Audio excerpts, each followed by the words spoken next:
Up to the tenure of President Joe Biden, the United States has had a total of 46 presidents. Yet, some individuals argue that the accurate count is 47 presidents. This discrepancy is due to Joshua Norton, who is often overlooked in the list of U.S. presidents. Interestingly, he is regarded as the sole emperor in the history of U.S. leadership. Welcome. I am Ahmed Mahmoud. But before we start, if you are new to the channel, don't forget to subscribe and activate the bell so that our videos reach you first as soon as they are released from the button below.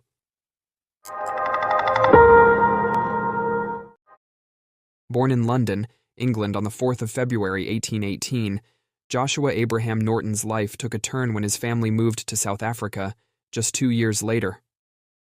The family, which included his parents and 3 children, thrived in their new home. His father's successful investments led to a substantial wealth accumulation. They enjoyed a prosperous life for a quarter of a century.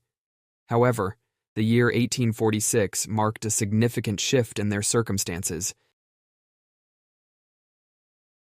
The years 1846 to 1848 marked the most challenging phase in Joshua's life. In this period, he lost all his family members sequentially. It wasn't a single incident that claimed the lives of his parents and 2 siblings.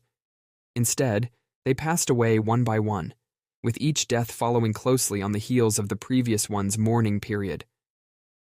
Eventually, Joshua was the sole survivor. This series of losses dealt him a severe blow, and he found himself unable to continue his life in South Africa. Consequently, he decided to emigrate to America, often referred to as the Land of Dreams. However, Joshua's journey to America was not the stereotypical tale of a penniless immigrant seeking a better life. He was a man of substantial inheritance, ready to invest his wealth in his new homeland. Joshua made his home in San Francisco, California, where he prospered as an investor. His courteous demeanor and economic triumphs enabled him to forge numerous connections. His wealth facilitated his acquaintance with influential individuals, and he became a member of virtually all local clubs, committees, and political parties. He channeled his funds into real estate and retail commodities. Regrettably, misguided counsel from some friends led Joshua to make an irreversible blunder that would mark his life forever. During this period, a famine in China led to a significant decrease in global rice production. Given that China was the primary source of rice at the time, this resulted in a drastic increase in rice prices, reaching up to 900% of the original cost.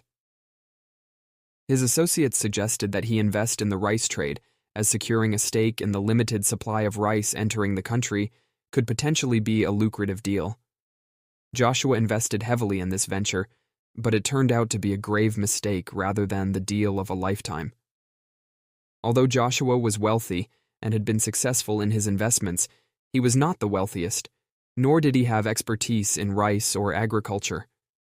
This resulted in a catastrophic loss that depleted all his life earnings and his inheritance. Consequently, Joshua attempted to alter his lifestyle and ventured into politics, considering running for the House of Representatives. He was well known and liked among the people.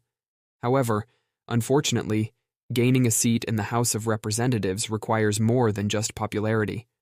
Moreover, those who had associated with him for his wealth deserted him, and Joshua's situation deteriorated day by day. He sold off his assets until he was left with virtually nothing. In this phase, Joshua fell into a deep depression and completely withdrew from society. 4 years went by with him living in solitude, his mental state deteriorating with each passing day. Then, on the first day of February 1863, his eccentricity took a formal turn. Without any preamble, Joshua began printing and distributing leaflets on the streets. The leaflet read, "On this first day of February 1863, at the behest of the majority of the citizens of the United States, I, Joshua Norton, hereby declare myself the Emperor of these states. By the power vested in me, I summon representatives from various states to convene in this city's music hall." The rest of the leaflet contained a series of bizarre decrees, such as the dissolution of political parties, the abolition of the republican system, the proclamation of a monarchy, among others. He concluded his proclamation by signing as Norton I, Emperor of the United States. Naturally, people were taken aback by this proclamation. Everyone assumed that Joshua had lost his sanity and his condition had worsened. However, this was not the end, but rather the beginning of a new chapter. The ensuing events took everyone by surprise. People empathized with him to an extraordinary extent, so much so that many city dwellers actually attended the music hall to hear what Norton had to say. There, Norton astounded everyone with an impeccable speech that did not hint at any insanity. The speaker appeared to be a genius, well-versed in all the happenings in the country. It seemed as if during the 4 years he had isolated himself, he had been studying all the ongoing events. Joshua discussed the necessity of providing public welfare for citizens and enhancing legal protection for immigrants and ethnic minorities. He advocated for allowing Africans to use tram services and for their right to education, rights they were denied at the time. He also cautioned against the perils of disunity and sectarianism, endorsed women's suffrage, and expressed his staunch opposition to all forms of corruption. He made a statement that significantly boosted his popularity among the indigenous people. He declared his outright rejection of the practices that white men had perpetrated against the indigenous people in America and called for a public trial for anyone who had wronged them. Such was the impact of his speech that people felt they were listening to Abraham Lincoln, not Abraham Norton. The historic gathering that Joshua orchestrated led most people to perceive him as a wise and intelligent individual, not a madman. Following the inaugural meeting in the music hall, the frequency of meetings, publications, and decrees increased, and people's admiration for Joshua's discourse grew. Some of his proposals were even implemented by the authorities. Joshua emerged as a political activist and a potent voice among the nation's voices. His fame extended beyond San Francisco and encompassed the entirety of America.